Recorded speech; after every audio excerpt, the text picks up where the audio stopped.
And so my belief is that we can go through it in a very gentle goddess kind of way. We do not need to go through the male lens of it has to be hard and I have to be sweating. Yeah. Yeah. It just boils down to that.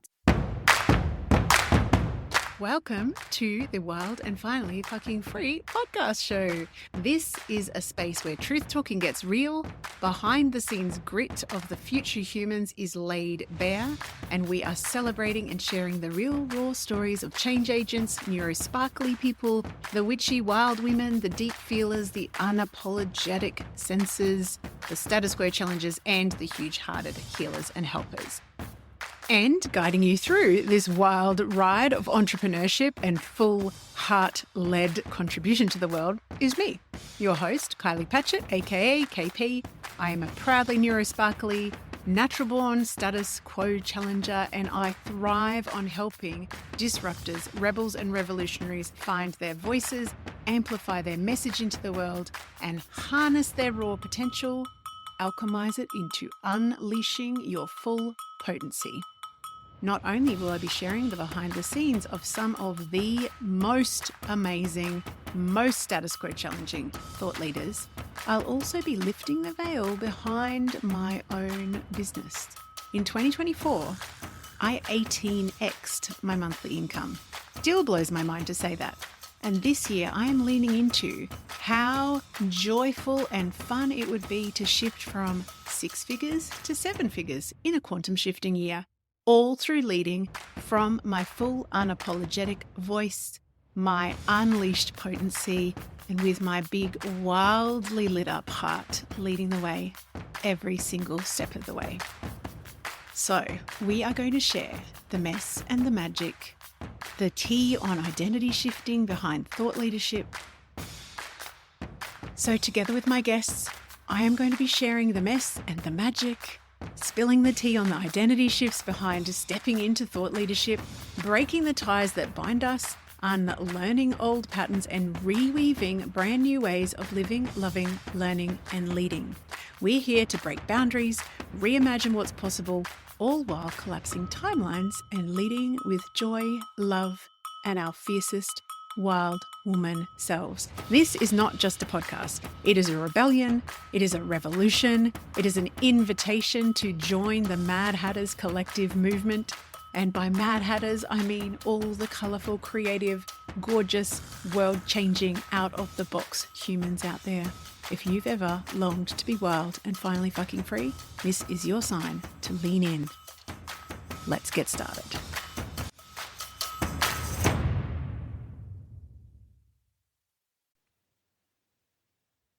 Hello, everybody. Welcome to the podcast. I'm so excited for this interview. We have already chatted for 35 minutes. We should probably have just turned it on. So hello and welcome to you, beautiful Akary Busto. How are you? I am doing fantastic. Thank you for having me. This is fun. We have already been talking about perimenopause, human design, kids coming back to home, animals, all sorts of things. So let's just dive in. For anyone who doesn't already know about you and your beautiful work in the world, can you share who you are, what you do, how you would like to? Yes. So I coined the phrase emotional biohacker because I love to mix everything together and look at someone from a mind, body, soul perspective, especially when we're talking about the nervous system. So I work with women and I try to help them really learn how to respond to life instead of react to life, which that takes us through so many different little rabbit holes around the why. Why does this happen? So I love to look at root cause of things and move my way through so that we can identify what are those triggers that are really bothering us so that we can take that energy away from them and pretty much change the narrative of what that is. I just love the whole concept of responding, not reacting. I'm just like, can we just have a little moment, have a little deep breath, feel into how much nicer that feels in the body? And then I want to know, so how, like you combined so many different modalities and I was like, oh, this lady is like a different version of me, like pulls in all of these different threads to look at the individual. I love that you say root cause because before we started recording, I was saying to you about ending up in a medical science field where everything was pulled apart and we weren't ever looking at anyone as a whole. And you do it exactly opposite to that. So what sort of modalities do you, probably hundreds because you've probably learnt so many, but So in traditional human design, I am a generator. In quantum human design, I am an alchemist. Ew. I know, and it's juicy because it really tells you about the person. And like you're an alchemist yourself. And so we bring a lot of different things together. Yeah. One of my pet peeves around the healthcare system is exactly that, is that no one ever really looks at the person as a whole. And we're looking at one thing without realizing that we're messing something else up and no one's telling me about it. Yeah. And it just creates so many more problems. And so when I am working with you and your nervous system, I am going really against everything that we've been taught. I'm not a one to many people. I am here to work with one individual person because you are very unique. Your nervous system is very unique. There's no way that I can hold space for 10, 20 different nervous systems in one room, and it's unfair. Yeah. It really is so unfair. And so what I've done is that I started with breath work because in my corporate life, right, one of the many things that I have gotten myself into, I was the end of my career, of my banking career ended in offshore Hang on. banking. Banking. I know, wild. Anyone who's not watching the video, Akary has this beautiful white and shirt that's got these red stars on it. No, you do not fit banking. Sorry to interrupt, but that is what? Banker. So I ended up in offshore banking Uh-huh. for Lloyd's, which is based out of London. Yep. And it just, the stress, the amount of stress, the travel, having to juggle family, child, you name it. It's just a lot. It's a lot.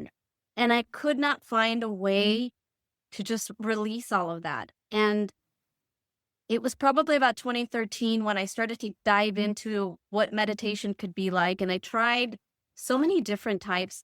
I did transcendental meditation and I thought that was so boring. I could not sit for 20 minutes. Gosh, can you believe that? Twice a day, 20 minutes as a generator? What a waste of time. I've got things to do. So It's not just me. no, welcome to my world. Oh. I was so disillusioned because I was like, when do I feel amazing? When do I get to reap the benefits of these 20 minutes? Yeah. And so I was invited to do this breath work meditation and I had no idea what I was getting into.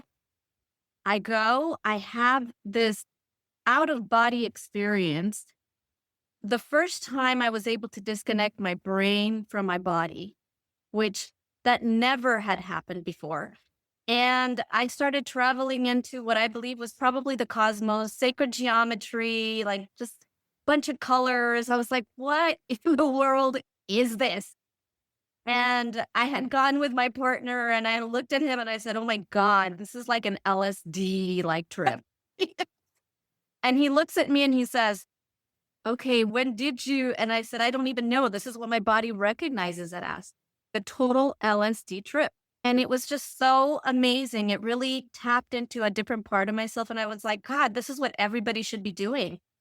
And through the process and through the practice, I realized that people who go to drugs, to alcohol, it's almost like that shortcut to get out of your body, right? When you can actually just do breath work and get there and just be in this blissful space.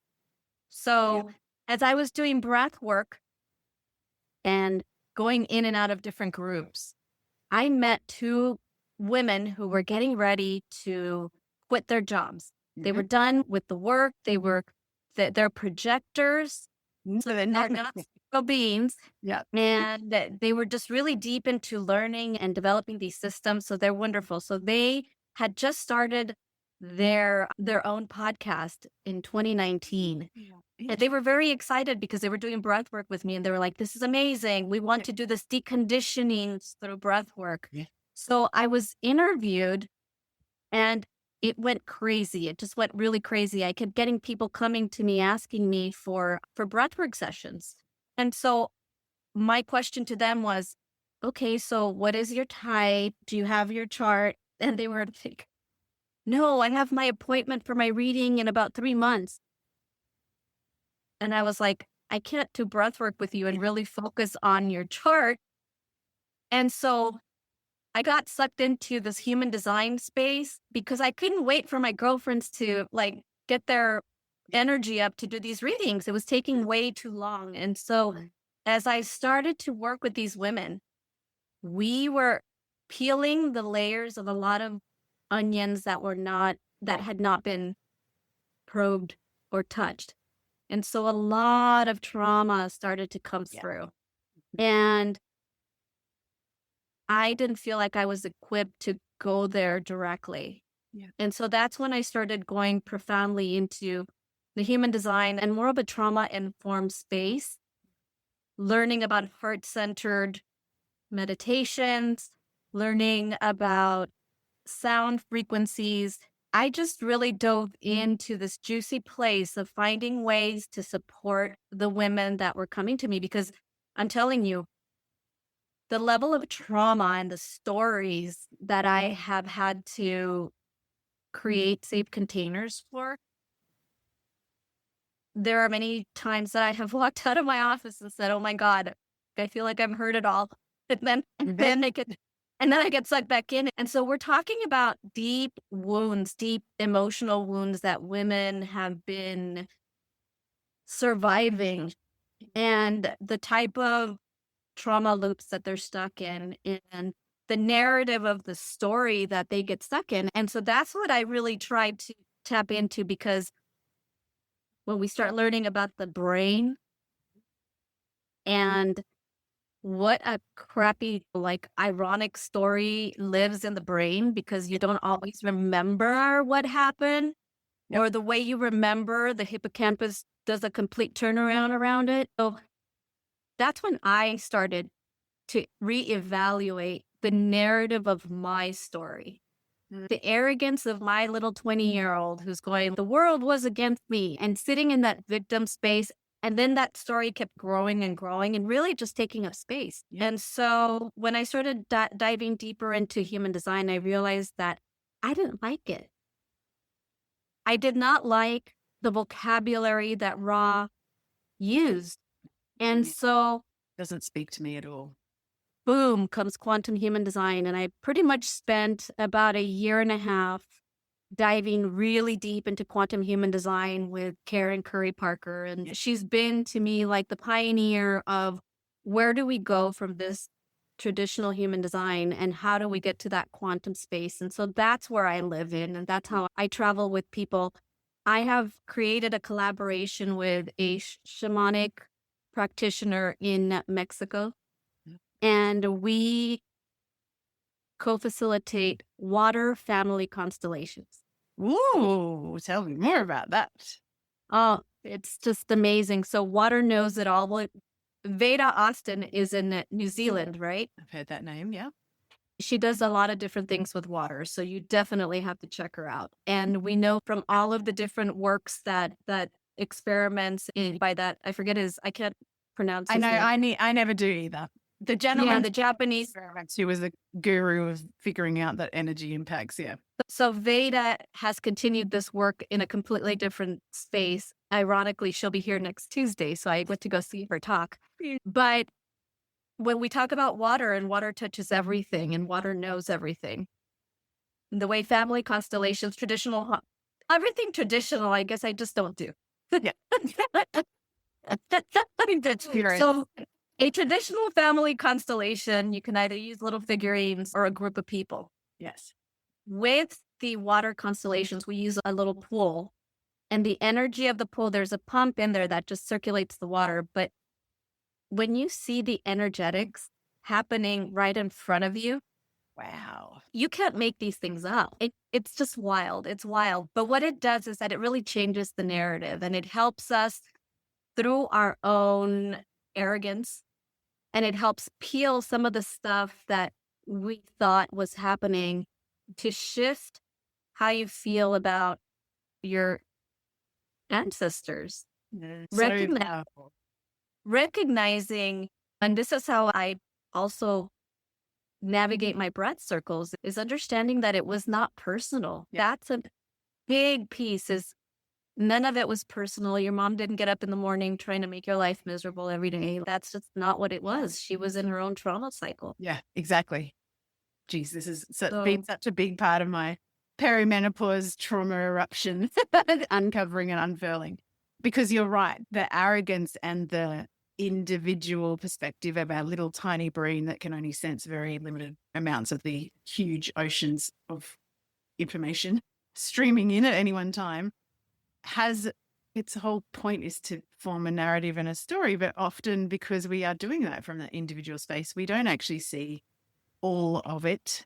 And so therefore we cannot. And yeah, my experience of that was very much growing up with this deep feeling of just lack of self-worth because of the way that I was parented by one of my parents who was in a trauma cycle, battling addiction, battling mental health. And none of that had anything to do with me, but my brain made it about me. And far out, that story, the limitation that comes with that story is wild. And then when you realize it's just a freaking story, you're like, what have I been doing to myself? All of a sudden. And then what I've found is that then the work was around forgiving myself, not forgiving anybody else, not seeing the pattern and forgiving myself for actually doing almost self-harm or abandoning. the harm that we do to ourselves Yeah. because of someone else's story, Yeah. and how freeing and liberating it is to be able to get to that point of, you know what? Look, everyone, Exactly. I'm here to save me. I am here to save me. Yep. And that alone is a full-time job. Yeah. And to figure out who you are underneath the story, though. And I think there's so many things I want to ask you in response to everything you shared. I think I want to go back to human design versus quantum design, because I know of Curry Parker. I've not learned anything underneath her kind of framework or anything. But could you, for listeners, just give us a kind of snapshot of the difference or what attracted you to the quantum human design versus the traditional way of doing it? Traditional human design was focused on the not self, on the shadow part of who we are not. And the way that I interpreted all of that is it's the loudest part, right? It's the loudest part. It's the one that we always lean into, who I am not. Yes. Yeah. And of course, everything reminds us of how imperfect we are. So, Welcome to humanness, people. you know, welcome to being human. So, traditional human design, we can say, is the not self, and quantum design is going into the self. So being so you start as a generator, you start as a manifesting generator, but then you go through the initiation into the quantum space, and then you can become that alchemist, and then you can become that time bender. Because one of the things that traditional human design teaches manifesting generators is that they skip steps, they make mistakes. And so quantum human design says, no time bender. You are here to create shortcuts to life. It may not always work out that way because you're skipping steps, but it is so important for you to continue creating those shortcuts because you help humanity by saving them time and effort. And the other piece with generators and manifesting generators is that manifesting generators have a lot more energy than we do. Busyness is a big thing. And so sometimes we get caught up as generators in that speed space. Yep. We're not here for speed. We're here for sustainability. And the way that we make this good distinction around what is a manifesting generator and a generator is the story of the tortoise and the hare. The race at the same time, but that hare has so much energy. Yeah. Trying here, doing that, all over the place. Yep. And at the end of the race, we end at the same time, but we both have two different purposes. My purpose is for sustainability. Your purpose is to figure out how you can do so many things in the shortest amount of time. Yeah. So interesting. Hey. And that is the beauty of having that quantum human design, because there's empowerment, there's sovereignty. Yeah. It allows you to live in that place of yum instead of constantly beating yourself up in the stuff that you're just not. Yeah. Yeah. That's what, So as you're talking, that's what it feels like to me. One is, and this is the same energy I talk about in terms of the whole online business space with some of the things that we're sold or that's spoken about a lot or given a lot of airtime. Is like this, there's something wrong with you. You need to fix it. And there's a way of being that's the correct way of being versus leaning into the full potency of who you actually are and letting everything that you're not just be not what you do. Like that, two very different lenses, isn't it? yeah, and see, and that's where my work comes in because what we're trying to do is rewire these patterns, rewire the brain to get out of that space and to really start going into the space of self compassion and self love, which are not very easy. It's easy for people to say, hey, you just need to pause. But the reality is that reptilian brain does not want to pause, it wants to fight. Yeah. I need to, an open throat, right? I need to be heard. Yeah. Whether, and the only ones that can remain in that space comfortably could be a manifester and a manifesting generator that are grounded, but they too can go into that space of using their voice and their words incorrectly. Mm. My mother is a very defined manifesting generator, and she uses words as daggers. And so, like you, I've had to really decondition, like get myself out of the space of, you don't even know yourself. How do you know me? Yes.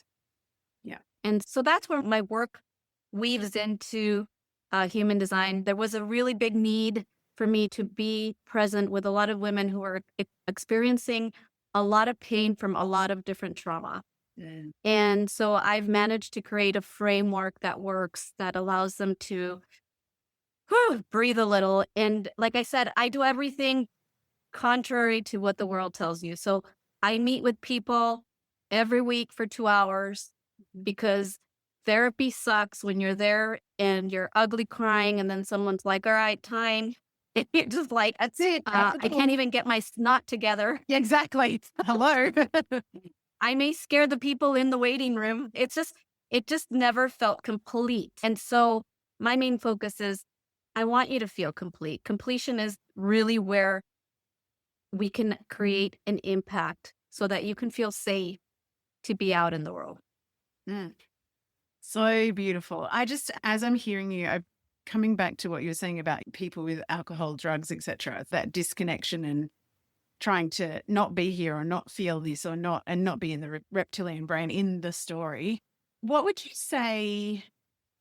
I'm interested. What would you want people to hear that find themselves in the pattern of that addiction or wanting to disconnect or feeling that they don't want to be feeling what they're feeling, and so they're on the surface doing those just keep swinging type of patterns? What would be The your first thing, invitation to that? the first thing I want to tell them is that they're not broken. Okay, they're not broken. When we feel so shitty inside of ourselves, we're going to do whatever it takes to feel better. Mhm. So, God bless you for finding something that allows you to escape feeling like crap first. Yeah. They get stuck in a shame loop Mm. because society looks down on addiction as if it was something that they purposely are doing. Yeah, exactly. All they're purposely doing is trying not to feel crappy. Yeah. Yeah. Okay. So honoring, first of all, honoring that, honoring why they're there in the first place. And then the second thing that I would say is it's a nervous system issue. It's a nervous system issue. It's a pattern. It's a behavioral pattern that starts to come through. And if they are interested in breaking some of those patterns, my invitation is to, number one, be a little curious, to be curious about what is lurking inside of you that provokes these feelings. Because we go back to that whole narrative. It's this narrative of I'm not worthy, I'm not enough, I am not lovable, I am not trustworthy, I can't even trust myself. There's just so many different resiliency keys that are broken in within the framework of who I am. Not that the person is broken, but they've broken these resiliency keys and really made them a negative thing. So everything is negative. Can't love myself. No one can love me. I can't make wise decisions, and everything lives in that human design chart. So being curious about what this openness and definition means, because you and I have the same centers defined. Yeah, very, yeah, yeah. So what that does for us is that it really puts us out there to be victims of a lot of like narcissistic people, because they're not our ideas, but there are ideas that are being planted that sound really cool. And oh, yeah, that's a great idea. And because of that, I've had so many life experiences around, I feel like I've lived a million lifetimes already. Being around my mother, who very defined, right? My way or the highway. And knowing that when I was not around her, I could actually breathe. And so it really breaks everything down so that you understand yourself a little better and stop judging yourself. Being self-compassionate is so hard. We all, it's not like it's like you learn it and you're done. There's Yeah. always been levels of stuff that get unearthed. But having the compassion and the curiosity, Yeah. I think once you have that little curiosity, then we can start moving through. Dr. David Hawkins created something called the levels of consciousness. Yeah. And so watching people go from shame to anger scares a lot of us, but I love anger. I love anger because anger is what really helps us catapult us to the next level of, Yeah. I'm not going to be here any longer. I'm not getting your power back. It's like an alchemical, like fire under your, well, fire inside. Totally. That is the Totally. And of alchemical course, the catalyst. world doesn't want that. Mm. The world doesn't want you to be angry to change all of these different habits that you have, because no one's making money off of you. No, exactly. And that's the whole thing, I think, that really has ignited that fire for me is I'm tired of making people all kinds of money out of my pain. Yeah, exactly. Oh my goodness. Yes. I'm in the middle of writing a book about this. Yeah. So the whole concept that we Follow me on that. No, just kidding. Yeah, exactly. I'll interview you for the bloody book. Bloody book. I'm talking about the bloody book because I've been talking about it since June. Anyway, that's fine. I want to ask, when you're talking about definition in centers, first of all, I just want to, I guess, I know, like, I feel like everyone knows about human design, but not everybody does. And I think that the way that I would summarize it, and I'm sure that you have additional layers to add as well, is just, I love leaning into human design because to me, it helps me understand my nature, the way that I'm literally designed. And from a genetics perspective, I'm always saying to people, you are a miracle just by the fact that there will never be another one of you. There's never going to be another one of you. And with that comes this unique frequency and flavor and way of moving through the world and communicating. And I have spent so many years, one of my stories has been like, I'm flaky. I don't stick to things. I'm not actually meant to be sticking to things. That literally my basic understanding of my type is just to experience and experiment and learn and then bring back the lessons. But I've got friends still that are in the same career. I met them in 1998. And I was always comparing myself to them going, what is wrong with me? If I'd stayed there, I would be blah, blah, blah. And I'm like, and you would also be deathly unhappy and you wouldn't live where you are and you wouldn't have moved overseas and you wouldn't have probably had kids and you wouldn't, like, all these things. And so as soon as that was the very, very first thing that I learned in human design, I was like, goodness, like the relief. And then it's to me now leaning into it a little bit more of a tool of, it's so funny. Like when you're saying self-compassion, when I can see like in a body graph, oh, these are my strengths. These are the ways that I might be easily influenced. These are all of those different things. Like the self-compassion is, there's actually nothing wrong with the way that I do things. It's just that I'm not meant to be doing things like someone else that I'm comparing myself to. So if you had to, I know that's a very long-winded explanation, but if you had to capture what human design is in terms of, because you said before, it's all in your chart. If someone has heard human design but doesn't really understand what in your chart means, can we start at that basic level? And then I want to ask you about the definition of centers, etc. So there are 5 different systems that makes this one big system. They're all ancient books of wisdom. The I Ching, which comes from China. Yes. The Kabbalah. The Hindu chakra system. Yep. Eastern and Western astrology. And then our favorite, quantum physics. And so we're getting bits and pieces from all of these systems, and then we're putting them into this one big system. So it's not a personality test. It's beyond that, because one can become a student of human design and forever be a student of human design. And and from human design, the gene keys were born. So now we're getting all, and from human design, we have quantum human design. So we see so many different things being born from this system. This system takes your birth date, your birth time, and your location, because we want to take a picture of where the planets were 3 months before you were born, which in human design, we believe this is when the soul goes into your mama's body. That's when you're Always there. wondered about that bit on a body graph. Thank you. Yes, and so that's what we call the unconscious part. It is also the part that we call your life purpose. Okay. So that is the unconscious. That is what, when, your parents say you smile like Aunt Sally, you're like, I don't even know who Aunt Sally is, but okay.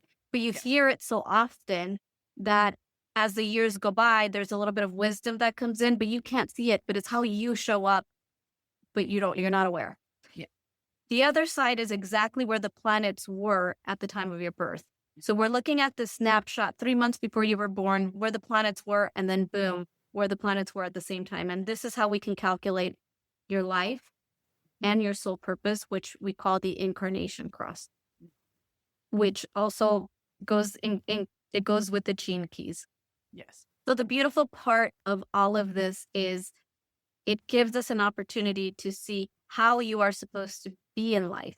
If you're a generator, and I'm just going to talk about a generator because you and I are both generators, it tells us that we're here to master the work that we love.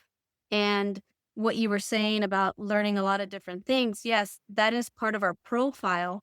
Yeah. That number 3, it is actually the researcher is not, they're the explorers. In traditional human design, they're called martyrs, which Yeah, I know. doesn't make sense. But there's a little bit about that martyr, right? Because you're constantly crying because people look at you and telling you're always doing it wrong. Yes. What are you doing I'm now? a rebel, so I've never listened to them anyway, but whatever. By design, right? By design.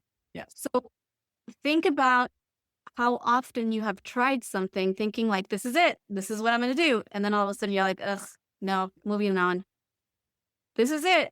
This looks fantastic. No, not all the time.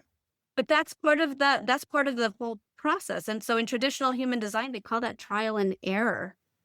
Yeah. And in quantum human design, we call that trial and treasure.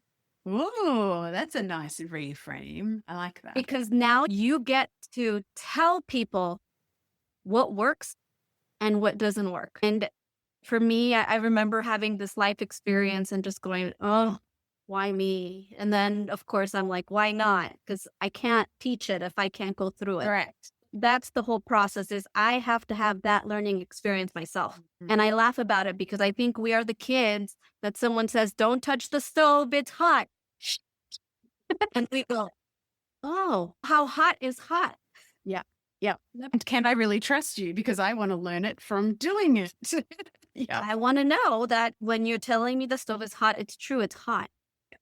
Yeah. So there's a lot of exploration, but there's a lot of fear. So the not self of that line 3 is the fear of making mistakes.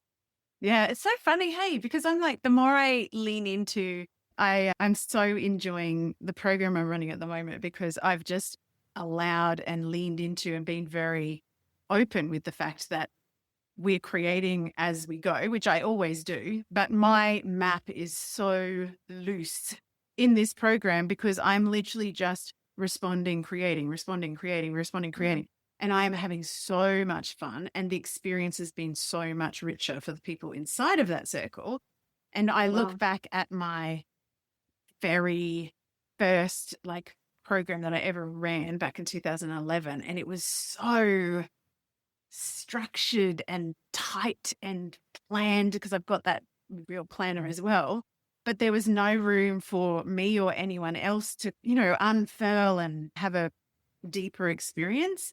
And it's just been such a joy to be like, this doesn't have to be like perfectly perfect. So even the sales page, I was like, I'm not even really going to try at this sales page because I'm going to talk about what my intention is. And absolutely that intention will unfold. But the way that unfolds, I have no freaking idea. I literally do not know.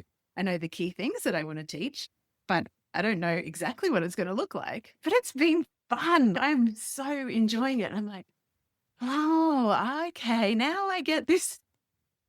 So I'm curious, do you feel that evolution, like that whole evolving of I am not here to be like really told what to do or kept in a really tight little box. I'm really here to experiment what works for me and what doesn't. And the people who are called to me are really going to want to join. Yes. And there's been a much deeper, like, understanding what is my end of what I think of as my business, what is the potential person that might come into the circle's business, and also what is universal business. Because I'm like, I am not in charge of the magic that allows people to just find me at a particular time or be magnetized or whatever. All I have to do is be myself as much as I learn more and more about how I can be even more of myself. And that's what I'm teaching anyway. So I'm, as always, you're always on the front edge of the expansion that you're also inviting people into. But the other thing that I've been trying to emphasize that's been really cool to feel is not having to, I've ever felt like I need to provide answers. It's not ever been like that, but there's been what's the feeling? It's like less feeling of responsibility to provide something and more understanding that a lot of the transformation just comes from being in the circle with me and co-creating with other people. And so there's like this, because there's an over responsibility pattern in my life it's not a new thing, but that has been so cool because there's so much less internal pressure. So then I can just lean into this joy, juicy, flowy. I totally get it. So for me, the way that shows up is my zone of genius is being able to share my knowledge through being able to respond. And so the opportunity of being interviewed on a podcast is wonderful for me because I can respond to things. Yeah. Like me putting myself on a video and just talking to the video out of nowhere feels very awkward. Yeah. And so what I did is I created what I call Wild Woman Wednesdays. Ah, cool. And I don't have to do anything but invite facilitators to come and show. And so I'm just the middle person. I get to learn with everyone and I get to bring all of these amazing people. But that is my version of a podcast where there are no rules. Yep. It is very liberating for me. And it doesn't work for everyone because I'll say, you can do whatever you want. You have an hour and a half. And they're like, but that's a sacred being. It's overwhelming. So I've created a little form for them so that they can respond to what feels good. But I do it. This is your hour and a half. This is my community that wants to just hear you do whatever. They have no expectations. They're just here to learn. Yeah, so good. Yeah. It's freeing. Yeah. Feels very playful, doesn't it? Very different energy to the structure and I get the same thing. Yeah, exactly. Which is how I used to live. Literally, if I look back at my 20-year-old self, or even when I met my husband, we've been married 25 years next week. And I used to be so anal about things that even like on a Saturday, like the Saturday morning would have to be, we clean and we do this and we do. And I'm like, oh my God, it's how I was brought up. I was brought up by one parent who was extremely structured, long-term army person, actually ran the house like 5 a.m. I was woken up with like one of those bike, like really loud. Oh my God. Breakfast was at 05:30. I'm surprised you don't have a nervous tick. Well, actually, I really love structure too, though. So there's a part of me that really loves that. And then there's an equal and opposite part that loves that freedom thing. So it's just, figuring out or feeling out how much of each is needed or that I desire. I love that you just invite people in. I have the same thing with this podcast. There is some people who do not cope with no plan of where to go. Like they want to know pre-formed questions. And I understand and honor that. And I always will come back with, I just trust that the invitation, the fact that you've said yes to this invitation means that you have something to share and we will just unfold it in real time. But for, some people that's very uncomfortable. But most of my guests know. And so I'm always happy to play with someone who is also like, I'm interested for your own feeling into what quantum human design has helped, and also breathwork and everything else that you bring to the table. What's unfolded and softened in your own story, identity, way that you shift through the world? Such a big question. That's a great question. Thank you for asking that because, again, I am a 1-3 sacral generator. The 1 is the researcher and 3 is the explorer. Yes. They are very tricky because the researcher will go, look at this. And my explorer will go, let's try it out. So Yes. I've tried a lot of different things. And the reason why my framework is the way it is and it continues to evolve is because it works. Yeah. It works. Yeah. And it's a root, like I'm going to the root of it. And that is what I had to do with my own self because I grew up with a mom with a lot of narcissistic traits because of that definition and her own trauma that she kept bringing into her parenting. So the one thing I believe that a lot of us inherit from our parents is a dysregulated nervous system. And there was a lot of chaos growing up. And she, even to this day, she has managed to make her life so much more complicated than it needs to be. So from a very young age, I had to be the fixer of everything. And in my, of course, because you have that 5, that line 5 makes you the fixer. Yeah. I have a lot of line 5 energy compounded even in my variables. And so what that does is there's a lot of unspoken expectations that are placed and I'm the oldest. So unnecessary crap that I've had to take care of, which makes me the adult now that wants no responsibilities. I'm like, I'm done. Checking out right now. No. So in order for me to be able to have a relationship with her, I had to do a lot of that work. So what happened is the compassion started to grow when I downloaded her chart. And I could see like she was so rigid and lives in the shadow of who she is that she gave herself rheumatoid arthritis.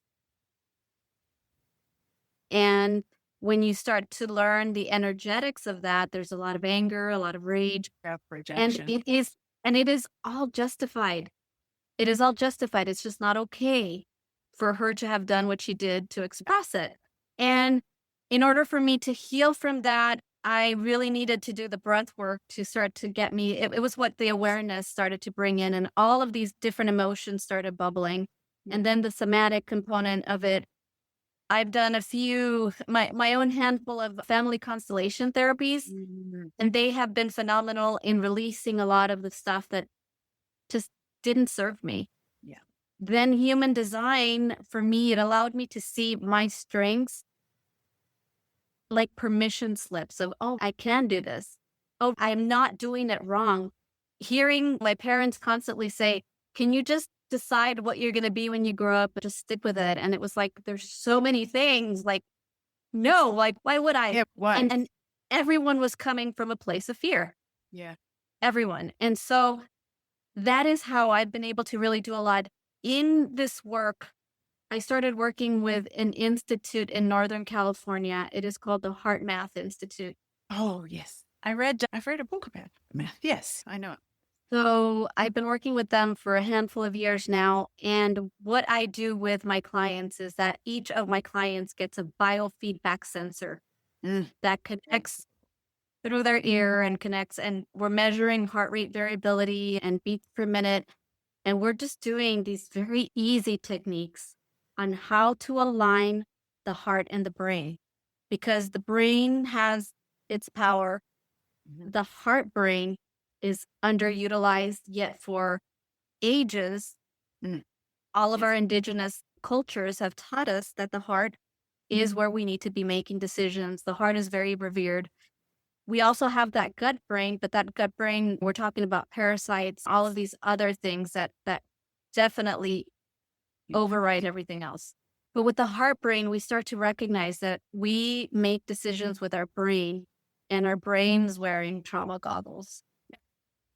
The number one job of the brain is to keep you safe. So when you're making these really big decisions, are you making decisions that are in your highest and best interest?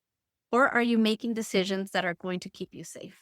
That's really where we need to tap into. So using these heart meditations and these techniques, what I am trying to achieve is trying to get you to a different baseline. We measure where you're at and then we try to get there. And through heart rate variability, we can actually see if there's something coming. So I look at the waves, I identify things. And so I've only had one person I'm currently working with that her resting heart rate is like at 90. And I'm like, what is going on here? So we're definitely diving deeper because she's stuck in that fight flight response. Of course, because that's what And the she's one living. thing and the one thing that we need to recognize is that the number one killer of humans, men and women, is cardiovascular. Yeah. And of course, understudied is women. Women. So this gives me a good indication of a lot of different things. And so her next move is to see a cardiologist. And then on top of that, to get a cortisol test to see how much cortisol is running in there. Yeah. And of course, because I'm working with women who are in that perimenopause, menopause era, I want her to also start testing, to start checking with what do they call those CGMs that they Oh, just, yes. the glucose monitors, Yeah. just so that we can see when these spikes are happening. Mhm. So I think if I didn't have that curiosity of root cause, so many things go under the radar. And this is where my power as a coach comes in, like at a far greater scale than the average person can recognize, because I'm looking at all of these different things. I request that they go do blood work and lab work, and I tell them what I'm looking for. Yeah. Leptin hormone. The leptin hormone regulates your hunger, your weight. And so I look for things that people don't ask for. And I look for it because I'm looking at you as a whole. I want to see why your nervous system is out of whack and how best we can support your nervous system. Sometimes it means that you have to have a little more protein than you have had. Sometimes it means being curious about changing into a ketogenic lifestyle, tweaking what we can with what we have in order for you to get the best results. I love this. The whole concept of root cause, like integrative medicine and the approach that the whole, like even from a traditional Chinese medicine perspective, like if someone say goes to a doctor and says you have flat affect, they do the depression scale, they get put onto antidepressants. That's pretty kind of standard sort of approach. In traditional Chinese medicine, I can't remember exactly how many now, but I think there's 6 or 7 like key root causes of the end stage or the symptom of depression. But by putting something over the top of it, you're never actually getting to the root cause. So and the other problem is that also that medication can mask what's actually going on. And so, yeah, the preemptively understanding that this pattern could be meaning something, but paying attention to it. I love that you're talking about from a biomarker. I don't know whether that's markers, but like a bio perspective with a trauma-informed lens, with an understanding that we're actually inviting you to be who you really are through human design and decondition that. It's a very cool approach because it feels much more, I think holistic is a word that is overused now, but truly holistic, like from all angles. It is a very unique way of looking at it through that lens. And also, you're right, they are biomarkers. I want to look for inflammation in your body. Yep. And because I've seen it in my life, I started a ketogenic lifestyle thinking I was going to help my mother. Yes. And it changed my life. That's so interesting, isn't it? It changed my life because I was being the arrogant kid going, you really should get into ketosis, not knowing what that looked like, felt like, or smelled like. And so I was like, all right, let me try this. And I hired a coach and she walked me through it in a very functional way where you're not just ketogenic, you're carb loading twice a week. So you're cycling through things. Yeah. And it just blew my mind away at how much better I feel, the impact it has made in my nervous system. How I react versus respond sometimes, and how easily it is to rupture Yes. and then still be able to come and fix everything. And it doesn't happen in days any longer. This is, we're talking about, we're sitting there and a rupture happens and we can all sit with that discomfort Right. and mend everything right there and then so that we can move on with our lives. Yeah, yeah, yeah. Because at this point, I'm looking at longevity and I'm looking at how quickly can we move through this so that you're not carrying and staying stuck in a loop of shame. Correct. Yeah. And I think what we forget to talk about a lot is the nervous system is built to respond to a stress and then return to baseline. But the problem is our baselines are already in a lot of the time, the stressed zone. So that's our baseline. I find it very interesting in terms of like when you start working with someone with your framework. Actually, let's talk about your framework as well. You've spoken about some of the things that you do, but would you like to share kind of the steps, or how would you capture it for people to? It's very individualized. It is very individualized because if someone's coming to me and their nervous system is very wound up, so that's the first thing that we go through. We go through teaching you what it is, the response, the brain, all of the different information around that. And as we're going through that, we're going into the techniques and just starting to see where you're at. Once the nervous system starts to settle a little bit, because we're developing a safe container for you, we start diving into human design. And I have this vision board project that we do together where we go through every gate, the individual, the circuitry on the chart, the profiles, everything. We go through it one by one, looking at the shadows of it. And we put it into a little diamond and we put all kinds of information on it. It's out. And through that process, we're tapping, we're doing EFT on everything. And then once we're done with that, it takes us probably about 3 meetings. Then we go into the self. That one, it takes 2 meetings because everyone's so happy. It's like, finally, I can just relax and be who I am. Yes. And it's that initiation. Yeah. It's that initiation from the not self. And I do it in that way because it allows us to see everything like through a lens and feel crappy about it and grieve through all the gross things that we hate about ourselves.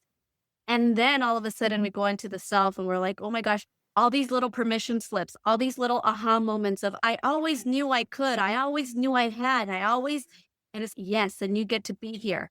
And so from that, we create a vision board, a big vision board, not focusing on the self, but we still put the not self there because you have to go to it whenever you're feeling crummy. You're like, let me go see where I'm at. Yeah, hang on a minute. And then we go into the self and we do the vision board around all of the different things that you know about yourself to be true and that have not been explored. Instead of a vision board around what I want, it's more around who I can be. Yeah, leaning into. So we go through that process and biofeedback sensor at the same time, measuring every day. Then once that is settled, then we can start doing the shamanic work with the constellation. That one is about 2 to 5 hours, depending on what we're working on. And what I love about our work is that she works very similar to myself, which is going to the root cause. So we start with a few themes around things that are in your 3D, and then we go deep to see where the ancestral piece comes out. Who are you unconsciously loyal to? Oh, that is such a big question. Oh. And that really, at that point, we start to change the narrative of the story. And we'll do breath work in between. I have a gal who helps you with movement and nutrition. She spends 2 hours with you so that we can continue to strengthen and change these habits. And then we're done because by that time, you're just at a different space. And what I have found out that a lot of people need, not the accountability, but just the sounding board. So I created a program. It's a membership program called Soulful Catch-Ups. And we meet once a month for an hour and a half. Yeah. And we're just focused on whatever is happening that you just need to be heard and to be seen. And I find that works a lot better than them going to see a therapist, let's say, just for that, because we have a history together. By that time, I know your kids, I know your kids' charts. And they feel safe too. That's the, I have one really cool story. I have a client, a former client who, a single mom who was struggling with alcohol. Yeah. And through this nervous system work, leaning into turning 1 year sober and just changed her relationship with her 8-year-old daughter. Yeah, of course. And it's all based on this nervous system work. So good. So good. What a gift. And what a gift not only to the mum and the child, but everyone that's, yeah, impacted as a result of that. Generationally as well. And there's a saying that I've been saying for a long time that says, it stops with me. Yeah. But I want to change it. I want to change it because it doesn't it's not empowering. Yeah. I want to start saying, it starts with me. Yeah. As soon as you said stops, I was like, I'd rather say this. Yes, it Very- starts with me. I'm the one here who's going to be changing the whole lineage, the trajectory of my lineage. I'm not in charge of my siblings, their lineage. I'm in charge of mine. Yes. And there's nothing more satisfying than knowing that it really stops here, but it also starts here. So good. Oh, I love this so much. I feel like, as we spoke about with your clients being similar age group to we are with the like perimenopause into menopause, do you feel like this is, my lens of perimenopause is very much about reclamation and returning to self and sovereignty and agency and rulership and shedding skins and all of that discernment of what I'm not carrying forward and who I am not. Do you feel like this is something natural that we seek? Is that the lens through which you see this kind of midlife metamorphosis as well? I think it depends on what work you've done. True. I saw my mother raging during this time period, and it wasn't pretty to witness. Yeah. So I think we can definitely shift the lens of it. Yeah. It's very frustrating.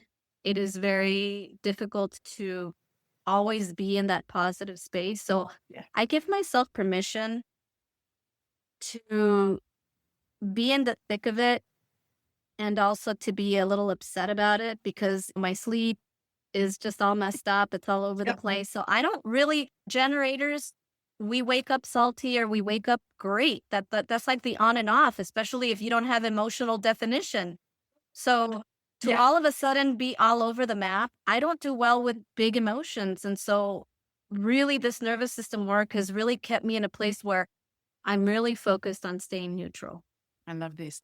I'm interested, as you were talking about your emotional, like the tools that you share with people, and you said that they're quite simple. I'm interested to hear your response to, like, I know that this happens thanks to social media anyway, that something will have this big upsurge of like, everybody's talking about it. And at least in my kind of perception at the moment, it's very much about like nervous system regulation, somatic tools, et cetera, et cetera. And I also have a very strong reaction to things like everybody should be ice bathing every day and everybody should be doing this and everybody should be doing that. And I'm like, I can tell you right now, when I'm dysregulated, putting me in an ice bath will make me want to kill someone. Literally, Right. that feels that uncomfortable for me and my nervous system if I'm like already lower bandwidth. But how do you have the similar sort of response? Because it sounds like the internal rebel, is that a 3-line thing? It's, I am not doing this the done way. I reject the done way. I'm not following the rules. It really depends on the belief system. We live in a culture that if it's not hard and it's not going to make me cry, Yes. it's not work. Yeah, That is why I said I do very easy techniques. And Yeah. that is what makes it so difficult and challenging for my clients because they want it to be difficult. I've just had this conversation. I'm apprenticing in an energy medicine training at the moment. And I'm like, why is it so hard for me to lean into simple things that make me feel good? And I'm like, because my set point is to strive. What's the wisdom you'd like to share about that? It's the conditioning. We're conditioned to have to be in pain in order to earn the right to be anywhere. Yeah. And it doesn't have to be that way. Really, it doesn't. And I think that's why also the framework that I have chosen is this. I don't need you doing ugly crying in a breathwork circle. If you're ugly crying in a breathwork circle, you need therapy. Yeah. And you coming to breathwork is a Band-Aid Yes. and you have deeper things that really need to be addressed. Mhm. So if you're going to come to a breath circle, I'm not going to be taking you through a crying spell. It's not fair for the rest of the people that you haven't done your work. Yep. And no Yep. one needs to be carrying this. That being said, it is working on your beliefs. And so my belief is that we can go through it in a very gentle goddess kind of way. We do not need to go through the male lens of it has to be hard and I have to be sweating. Yeah. Yeah. It just boils down to that. So I really work at dismantling that belief because we women already have it so hard. We bleed, we don't bleed, we have hormonal ups and downs, and there's just so much, and yet we still show up. Why do we need to prove anything else to ourselves other than it could be slow, gentle, and easy? Yeah. No, this is, yeah, I feel like that is my biggest lesson at the moment. Just, yeah, allow it to be easy. There's a friend of mine who teaches trading to mostly ladies, and she talks about this whole concept of earning without efforting. And even though she's talking about it in financial sense, I'm now going, but where am I efforting unnecessarily? Absolutely. Where am I striving towards something rather than allowing something? And it's just such a revelation for someone who's always been in a particular kind of nervous system state, let's be honest. I love so much about I love everything about what you're sharing. I feel like I want to ask, in terms of you've mentioned a few times like the conditioning in terms of conditioning, deconditioning. Can you explain in your terms what you mean by deconditioning? Because I feel like sometimes that word it's used a lot, but I don't know whether I really understand it in terms of its simplest forms, put it that way. Again, that feels like efforting to me. Like when someone says deconditioning, I'm like, how do I do that? Tell me I'm like, oh, okay, something else that I have to put on my list. What is your lens Right. of deconditioning? In human design, breath work is one of the ways of deconditioning, right? And then you have tapping, which is that EFT, emotional freedom technique. Love tapping, yes. So that is how they, like in general, like focus on this deconditioning piece. When we talk about conditioning, we're talking about where we gain all of these different beliefs. So sometimes, no, not I can't say sometimes. Most of the time, we're being imprinted by our parents. Yeah, of course. We don't know any better. This is how they were taught. And so that just gets passed on. We imprint on our children. So that's the conditioning that's never going to go away. Yeah. It doesn't mean that and that is what I'm talking about, is challenging those beliefs and saying, okay, it stops with me, whatever it is. So the way I look at it is someone hands you a beautiful family treasure chest, and your job is to go through it and find what brings you joy and discard what doesn't. Oh, I love that analogy. That feels so good. So that is one conditioning. The next conditioning that we have is the tube, the TV that's sitting in your living room that's telling you how many kids you need to have, all these ridiculous TV shows showing the drama, the female catty relationships, the mother-daughter drama. All of that creates another conditioning, especially open head people that all of a sudden it's, oh, this is who I want to be. I'm gonna pretend that this is who I'm gonna be now because she looks really cool. Then we have the conditioning of our epigenetics, the generational stuff that comes through. Yeah. Then we have life experiences that then starts to creep in, which I consider them the trauma that comes through with our life experiences and shifts and changes our beliefs. So it is challenging all of those things. That's what the deconditioning process is about, is looking inward and wanting to know if that really plays well with how I see life. And if it doesn't play well, giving myself permission to release it. Let it go. Yeah. I love that description way more than what I've heard before. Thoughts on the whole 7 years to decondition completely? Magic. The 7 year, I think it's a process. I think someone that had to quantify it in order to have something to aim for. But it definitely is a process. And I don't think that you ever fully get deconditioned because it's imprinted in you. It's part of your genetics. This is It's why I like was wondering then. Yeah. The it's like seven. telling someone who is Jewish to not feel the pain of their ancestry. It's a cultural thing. Like it's in their DNA. It's been proven. Can they work on it? Absolutely. But it doesn't necessarily mean it's not going to get passed on. Yeah. When you learn epigenetics, you recognize all of that. Yep. And it's important. It's important for us to recognize it and know that we can be better. It's just going to take some nervous system work. Because what is the number one thing that we get inherited? Our nervous system. That's I feel like that's my. Oh, you've said so many things that I've jotted down as potential quotes, but I feel like that's my kind of. It's something I've always known about. We inherit dysregulation often from our parents, unless I don't know, like maybe people don't, but that's definitely been my experience. And I want to say, and I don't know if this has happened with your parents. I know I haven't seen that with my mother because she's emotionally immature. But when I was spending time with my grandparents, I did get a lot of that co-regulation that I couldn't get from her. Yeah. And my grandparents were around our age. So that little wisdom that shifted. And I just consider myself very fortunate to have received the wisdom that I did because that also had a lot of input in how I wanted to parent and how I wanted to be in the world. One of the big things is the anxiety, where women are believed to be the ones who need to be anxious. And it's no, that's just a dysregulated nervous system. Exactly. That's not normal.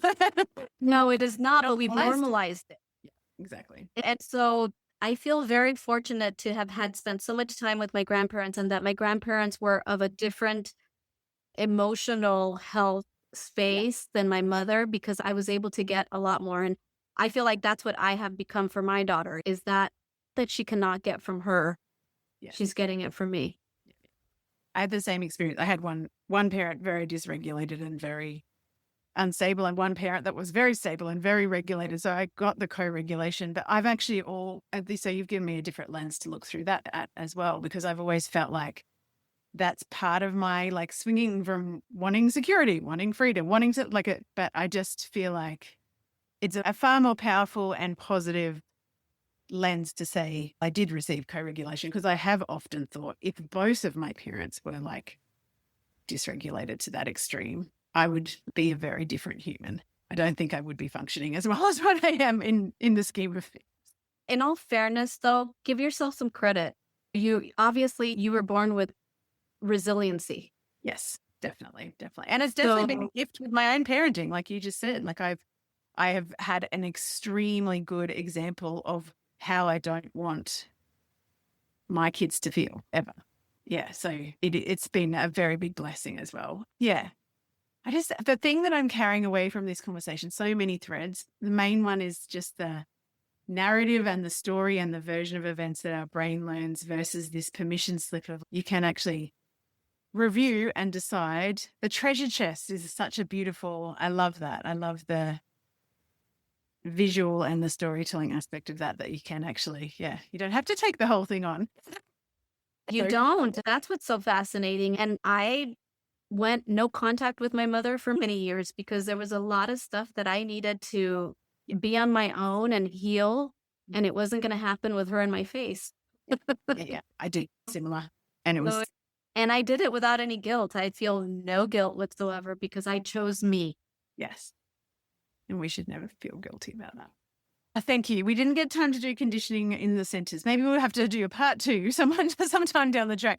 But thank you so much for bringing your wisdom to the table. It's just such a joy to hear someone speak about a whole person and not having this 5-step magic framework that you put on every single person, because I just feel like there's so much disrespect and the richness with which you partner with people so that they, like you use the word sounding board, but just to have that safe circle to be able to do this work in feels very cool to have been able to, witness you speak about. So thank you. For people who don't know how to find you, what would you like to share? Is there something you'd like to share, or a website link at the very least? I've created a lot of different things, but one of the things that I created was my quantum human design chart that comes right off of my website. Okay. So it is Akary, UHKARE.com. And through that space, you can get a free general report from there. Mm-hmm. Beautiful. I am in the process of creating more of a nervous system connection with what it means to be a generator, a manifesting generator, and so forth. Okay. But I'm doing it in my voice. So I'm actually doing these reports and recording them so that you can hear my voice and you can just. I imagine someone putting their headphones and going for a walk when they just need to learn more about themselves as something they can tap into. And that's coming. It's just a lot of work. Yeah. But once they're there, they get to download that report. And if they want to purchase if they're not ready for a reading or they're like you and I, they just want to dig deeper. Yeah. There's a 60 plus page report that's personalized that they can definitely invest in. That everything comes with a 20-minute call so that you can see me face to face and ask me questions and we can see if what is going on in your life that could help you decide whether or not working with me is the next best step for you. Beautiful. Oh, so good. So many juiciness. Actually, you've just reminded me something that I wanted to revisit from something like I wrote a book about this back in my first iteration of my business in about 2014, I think it would have been, is tying the ways in which women in business get in their own way through the lens of I was mindset coaching then, so very much fear-based story. But I did it through the chakra system. And as we're talking, I'm like, that's why human design makes so much sense to me because Yes. overlaying ancient wisdom. Yeah. Oh, yes. Very cool. Definitely. Yeah. What Definitely. a cool way. See, I started the day getting up too early, I but know. you have been a But- joy. So thank you for sharing your gold with us. And my favorite place to practice with people is really Instagram. It's short and sweet and doesn't take all day. Yes, exactly. So good. All right. We will include all of those links. Thank you so much for your time and generosity. Thank you. This was really fun. I feel like it feels very much like home. Yes. Yeah. I find, Same. I'm meeting lots of people at the moment. Actually, I was just listening to astrology this morning, something on Instagram that I popped onto, and it's like, you're meeting all these like soul connection collaborators. And I'm like, yes. So there's a lot of threes in my life all of a sudden, and I've not been around them very much. So this is a moment of evolution. We're evolving, and I am noticing that the manifestation is happening a lot faster than Yes. it was before. very much. Yeah. So there's a lot of moving pieces that are going in the right direction and they're just falling into place. So it's very exciting to be in this space. And like I said, the one human design podcast that just really put me into the human design world was not trauma informed. And so I've come a long way to really bring this in a way that has integrity and that is here to serve the people. Thank you. And my girlfriends, they're young, right? Yeah. They're young. They're in a completely different cycle of life. So I just really appreciate being able to show up with women who I know I can help. I can help the 30-year-olds. That's not a problem. But it's Yeah. just really being there for the rest of our women who, we Generation X, right? Yep. Yep. And yeah, so it's just very different. We show up different. Our resiliency is different. And I'm always really happy to walk with someone hand in hand and really get them to feel better about themselves. Good. Thank you so much. What a blessing. Beautiful conversation. I'm so happy we connected. Bye. There you go, beautiful one. Another delicious, juicy, truth-talking episode with a disruptor rebel or revolutionary sharing the identity shifts and the mess and the magic of leading right on the edge of your expansion and going first as a visionary leader, as a woman creating a business, and inviting people to completely new ways of learning, living, loving, and leading. It is not lost on me that you have invested your time and your energy in listening to the show. I am so grateful for your beautiful heart, for the work that you do in the world. And I know that if you're here, you are more than likely one of what I call the Mad Hatters. So the quirky, colorful, creative, out of the box, often neurosparkly, paradigm shifters and thought leaders. So I'm so grateful that you're here. If you loved this episode, which I'm sure you did, please do me a favor and share it with someone else who needs to understand that their quirkiness and their full, unapologetic self-expression is more than enough, and in fact is the secret sauce to growing a wildly successful, abundant, nourishing, sustainable business. So here is to us, the Mad Hatters, the crazy out-of-the-box people saying no to old paradigms and inviting into the new. And if you'd love to go the extra mile, please make sure that you subscribe on the platform that you're on so you never miss an episode. And hey, it would be sweet, sweet, sweet if you would leave us a 5-star review. It means the world to us, and it helps us get this truth talk and this magic and this power out to even more Mad Hatters.